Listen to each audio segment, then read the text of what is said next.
అరుణ్ అండి. అందరికీ నమస్కారం. పల్నాడు జిల్లా నరసరావుపేట సబ్ డివిజన్ పరిధిలోని వెనుకొండ పట్టణంలో ఏనుగుపాలెం అనే విలేజ్ దగ్గర రీసెంట్గా గుంటూరు శివ అనే అతన్ని రీసెంట్గా మర్డర్ చేయడం జరిగింది. గుర్తు తెలియని వ్యక్తులు. దాని మీద మా సిఏ గారికి రాబడిన సమాచారం మేరకు వెంటనే స్పాట్కి వెళ్ళి ఆ మర్డర్ జరిగిన వ్యక్తి గుంటూరు శివగా గుర్తించి అక్కడ మిగతా ఫార్మాలిటీస్ అన్నీ ఇంక్వెస్ట్ పోస్ట్ మార్టం చేసిన తర్వాత దానిలో తదుపరి దర్యాప్తులో భాగంగా ఎందుకు మర్డర్ చేశారు, ఎవరు చేశారనే దాని మీద విచారణలో భాగంగా మాకు స్పెసిఫిక్గా తెలియవచ్చింది ఏంటంటే, ఈ డిసీజ్డ్ యొక్క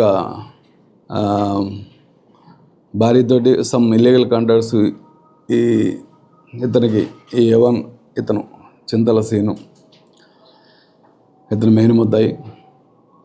ఈ వెనక్కి కనిపిస్తున్న వ్యక్తి ఏదో ఉంది అన్ని ఒక ఆరోపణలు ఉన్నాయి అక్కడ. అదేవిధంగా దాని మీద ఇతను ఆ అమ్మాయి వెంటబడుతున్నాడని చనిపోయిన అతను వాళ్ళ నాన్న, అమ్మాయి నాన్న అందరూ కలిసి కూడా ఒక కంప్లైంట్ ఇచ్చారు 2023లో. దాని మీద కూడా మనస్తాపం పెట్టుకొని ఉన్నాడు అతను డిసీజ్డ్ మీద. ఇతను మరలా వీళ్ళ చేను వాళ్ళ చేను పక్క పక్కనే ఉంటుంది. ఆ కింద వీళ్ళ చేను కింద ఉంటుంది ముద్దాయి వరి మాగాని అతను కౌలుకు తీసుకొని వేస్తున్నాడు చనిపోయిన అతను. ఆ మాగాల నుంచి నీళ్ళు వెళ్ళాలి.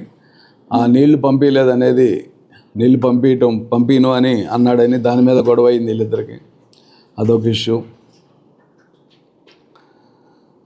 ఇతని భార్య అంటే ఈ అక్యూజ్డ్ భార్య 1.5 year బ్యాక్ చనిపోయింది. చంపి కాలువలో పడేశారు. అప్పుడు అంటే చంపారా చనిపోయిందా అనేది అప్పుడు పూర్తిగా తేలలేదు. దాని మీద అది ఈ చనిపోయిన అతను చేసి ఉంటాడు అని ఇతనికి అనుమానం. సో ఈ 4 రీజన్స్ మీద వీళ్ళకి బాగా ఘర్షణలు జరుగుతూ ఉన్నాయి. ఒకే ఊరు, ఇంటి పక్కనే ఏనుగుపాలెంలోనే పక్క ఇళ్ళు, అంతా ఒకే కమ్యూనిటీ. మరి ఇందులో ఎలాంటి పార్టీ కానీ ఇష్యూస్ కానీ ఏమి లేవు. కేవలం వాళ్ళ ఇద్దరి మధ్య ఉన్నటువంటి ఇల్లీగల్ కాంట్రాక్ట్స్ అయితేమి, ఈగో ఫీలింగ్స్ అయితేమి, ఈ పొలాల దగ్గర నీళ్లు పోయే విషయంలో ఒకరికొకరు చంపుకోవాలన్న ఉద్దేశం మీద ఇతను కడతీర్చాలని, ఇతన్ని కడతీర్చాలని ఒకరికొకరు మనసులో పెట్టుకొని రెడీ అయిపోయారు. ఆ క్రమంలో మొన్న 6వ తారీఖు నాడు పట్టపగలే 10 గంటలకి కదా, అంత పొలం ఎవరు ఉండరు, ఎవరి పొలాల్లో వాళ్ళు ఉంటారు. ఈ జరిగిన దానికి చాలా దగ్గరగా ఎవరు లేరు. సో ఇద్దరు అక్కడ ఒకరికొకరు పొంచి ఇతను వాళ్ళ పక్కన ఉన్న వాళ్ళ బావ, మూడో అతను వాళ్ళ నాన్నగారు వాళ్ళ అసిస్టెన్స్ తీసుకొని అతన్ని అక్కడ పదునైన ఆయుధాలు ఉపయోగించి చంపివేయడం జరిగింది. ఆ ఆయుధాలు కూడా మేము రికవరీ చేయడం జరిగింది. అలాగే అక్కడికి వెళ్ళేందుకు వాడినటువంటి మోటార్ సైకిల్ కూడా రికవరీ చేయడం జరిగింది. అలాగే ఇందులో వీళ్ళ దగ్గర ఆ రోజు ముద్దాయి చంపినటువంటి వ్యక్తి యొక్క చెప్పులు కూడా మాకు దొరికినాయి. ఆ చెప్పులను బట్టి కూడా ట్రేస్ చేసి ప్లస్ ఇతను చనిపోయిన అతని యొక్క బట్టలు ఇవన్నీ కూడా మేము ఎఫ్ఎస్ఎల్కి పంపిస్తూ ఉన్నాం. దీంట్లో డాగ్ స్క్వాడ్ని ఉపయోగించాము. టెక్నికల్ ఎవిడెన్స్ అంతా కూడా తీసుకున్నాము.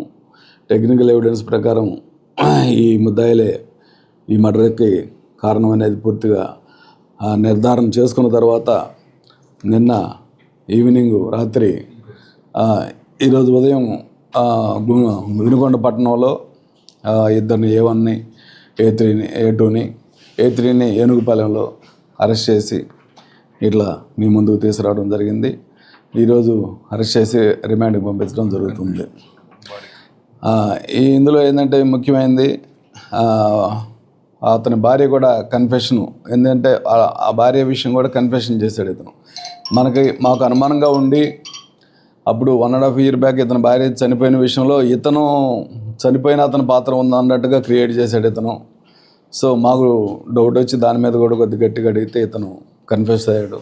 ఆ అమ్మాయిని కూడా నువ్వు తిరగద్దు అంటే ఊర్లో తిరుగుతుందని, ఆమె వాళ్ళతో ఇల్లీగల్ కాంట్రాక్ట్స్ పెట్టుకుందని, మరి ముఖ్యంగా ఈ డిసీజ్డ్తో పెట్టుకునే అవకాశం ఉందని, పెట్టుకుంటుందని భావించి ఆ అమ్మాయిని పొలం దగ్గర గట్టిగా చెంపదెబ్బ కొడితే పడిపోయిన దాన్ని కర్ర వేసి లాగానని చెప్పాడు.